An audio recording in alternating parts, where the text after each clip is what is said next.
আসসালামু আলাইকুম। আপনারা হয়তো সবাই জানেন জারিস কিচেনের পরিবার করোনায় আক্রান্ত হয়েছিল। এখন আপনাদের দোয়ায় আল্লাহর রহমতে সবাই সুস্থ। যে কথাটা না বললে নয়, জারিস কিচেন এত দূর এসেছে আপনাদের অনুপ্রেরণায়। আশা করি বাকি পথটুকু এগিয়ে আসতে সাহায্য করবেন। আজকে আপনাদের সামনে নতুনভাবে নতুন করে হাজির হলাম। আমি আপনাদেরকে আজকে করে দেখাবো বাঙালিদের খুবই পছন্দের একটি খাবার, তা হলো সর্ষে ইলিশ। কীভাবে সহজভাবে সর্ষে ইলিশ রান্না করবেন সেই রেসিপিটা শেয়ার করব। রেসিপিটা ভালো লাগলে বেশি বেশি করে লাইক কমেন্ট শেয়ার করবেন।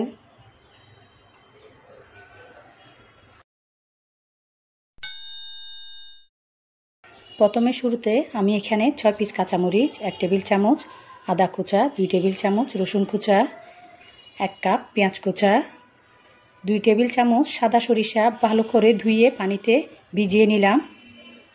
এরপর একটি ছোট ব্লেন্ডারের জারে একে একে ভিজানো সরিষা, আদা, রসুন, কাঁচামরিচ, পেঁয়াজ কুচা দিয়ে দিব।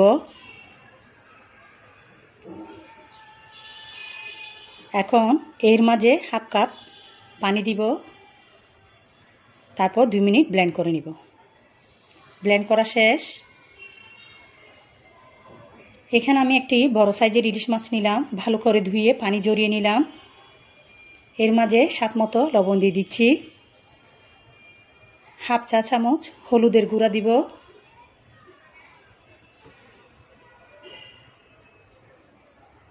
দেড় টেবিল চামচ মরিচের গুঁড়া দিলাম।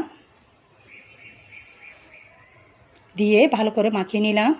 একটি প্যানের মধ্যে 3 টেবিল চামচ তেল গরম করে একে একে মাছগুলা ছেড়ে দিচ্ছি। এক পিঠ লাল হয়ে আসলে অন্য পিঠ উল্টিয়ে দিব।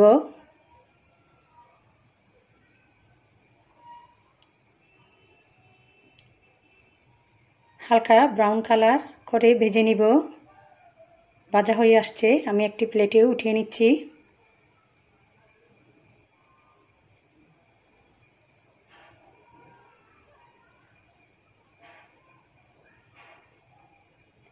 ভাজা তেলের মধ্যে আমি এখন 2 টেবিল চামচ পেঁয়াজ কুচা দিয়ে দিলাম। দিয়ে হালকা ভেজে নিব।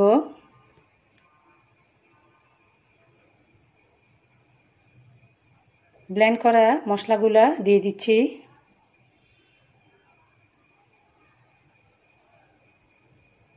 দিয়ে আবারও নেড়ে ছেড়ে দিচ্ছি। এখন এর মাঝে হাফ চা চামচ হলুদের গুঁড়া দিলাম, সামান্য লবণ দিলাম, একটা টমেটো কুচা করে দিলাম, সামান্য পানি দিলাম। দিয়ে ভালো করে কষিয়ে নিব। এখন এর মাঝে ভাজা মাছগুলা দিয়ে দিচ্ছি।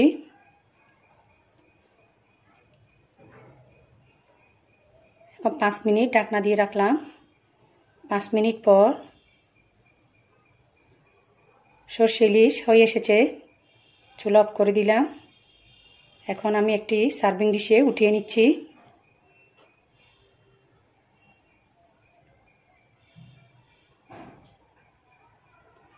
আমার সর্ষে ইলিশ রেডি। দেখলেন তো কত সহজে তৈরি করে ফেললাম। আশা করি আজকের রেসিপিটা আপনাদের খুব ভালো লেগেছে। আপনারা বাসায় ট্রাই করে দেখবেন, ফ্রেন্ডস এবং ফ্যামিলির সাথে শেয়ার করবেন। কোনো প্রশ্ন থাকলে আমাকে কমেন্ট করে জানাবেন। আজকে তাহলে এখানেই বিদায় নিচ্ছি। সবাই ভালো থাকবেন আর আমার জন্য দোয়া করবেন। আল্লাহ হাফেজ।